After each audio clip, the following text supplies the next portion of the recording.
અખંડ એકતાનું પ્રતીક હતા સરદાર, લોખંડી પુરુષનું નેતૃત્વ છે અસરદાર. એવા આપણને બધાને ખબર છે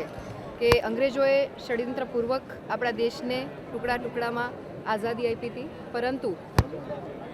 આ વિખરાયેલા દેશને એક સૂત્રતાના તાતણે બાંધવાનું જો કોઈ કામ કર્યું હોય તો એ હતા આદરણીય શ્રી સરદાર વલ્લભભાઈ પટેલ સાહેબ. આપણું શીર્ષસ્થ નેતૃત્વ, આ દેશના યશસ્વી વડાપ્રધાન આદરણીય શ્રી નરેન્દ્રભાઈના નેતૃત્વમાં જ્યારે રાષ્ટ્રીય એકતા દિવસ એટલે કે સરદાર સાહેબના જન્મદિવસને સમગ્ર દેશમાં એક મજબૂતાઈથી ઉજવવાનો અને આ દેશનો ગૌરવશાળી ઇતિહાસ સમગ્ર દેશની યુવા પેઢી અને ભાવિ પેઢીને થાય એના પ્રબળ સંકલ્પ સાથે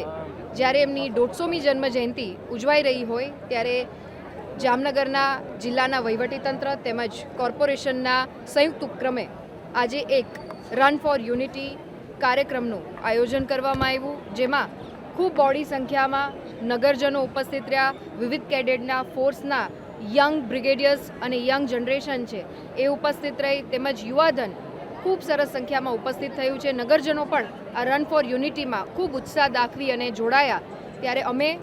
જામનગરના મેયરશ્રી, સાથી ધારાસભ્યશ્રી તેમજ વહીવટીતંત્રની ત્રણેય પાંખ અને પદાધિકારીશ્રીઓ સાથે આ રન ફોર યુનિટીમાં પાર્ટિસિપેટ કરી અને એક સ્ટ્રોંગ મેસેજ જે રાષ્ટ્રીય એકતા દિવસ નિમિત્તે આપણે બધા એકત્રિત થઈ અને જે સરદાર સાહેબનું એક નેતૃત્વ હતું, એમનું વ્યક્તિત્વ અને એમના ચરિત્ર વિશે જાણવાનો એક મોકો મળ્યો અને પુષ્પાંજલિ કરી અને આ યુનિટીને સમાપ્ત કરવામાં આવી.